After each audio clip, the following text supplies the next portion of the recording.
Our greatest gift I can give to my kids is the gift of knowledge, the gift of health. So in that way, I can transform their epigene, that trigger, that light switch, that trigger that's going to determine, do they have to have disease or not? This does not have to be your story. And it's not to tell you that you're going to live forever, that there's never going to be an end. There's a beginning and an end, but the question is, how are those final chapters going to be written in your book? Slave food is food that was refused by those in power. It's the stuff nobody else wanted, that the slaves then had to figure out a way to make taste good and to try and sustain life on. It's the manipulation of nutrition for profit and for power. Slave food is really about answering that really quintessential question. Why do black people in America die sicker and sooner than everyone else? The most common habit really is processed food, of eating food. They use food essentially as a way of de-stressing, of anti-anxiety or antidepressants, how food is really now used in order to kind of medicate to get a sense of feeling better. So, I mean, it's well documented that the majority of diseases that people of color suffer from are directly related to what they eat, right? We know that. So, on the converse, we can combat them by what we eat. Every 7 minutes, there's a premature death. Pretty staggering. It's overwhelming that we are dying sicker and sooner than everyone else at these rates.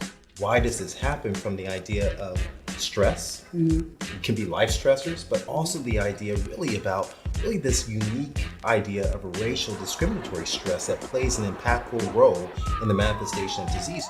Stress is powerful because stress is something you feel on a very 30,000 foot level, like an airplane up in the sky, but it manifests itself on a cellular level. So you feel it macroscopically, but it actually manifests microscopically. But food is important because food is the only way you can actually reverse that stress.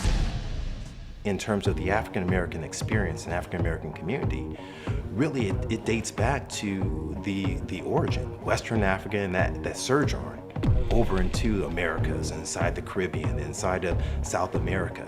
That middle passage that was there where food had to be rationed. Food was a method of power. Slave food that's been processed, chemically modified in order to get the greatest bliss point or engagement. The food swamp is flooding our neighborhoods with calories. That's really the swamp. It's a swamp of nutrient poor, calorie dense, low cost foods in areas where people don't make a lot of money. So you go into poor neighborhoods and there's no grocery store, no real grocery store that's clean and produce is fresh and it's replaced on a very regular basis. Everything we eat, every time we eat, is an investment in our longevity, in our health. It either is making you healthier or it's making you sicker. African Americans, globally, specifically in the United States, have this sense that my mom had it, my dad had it. I'm not gonna live to a certain age. I'm gonna get diabetes. I'm going to have a stroke. I'm gonna have it. And so it's destiny. And what I want folks to know is that it's not destiny. Your DNA is not your destiny.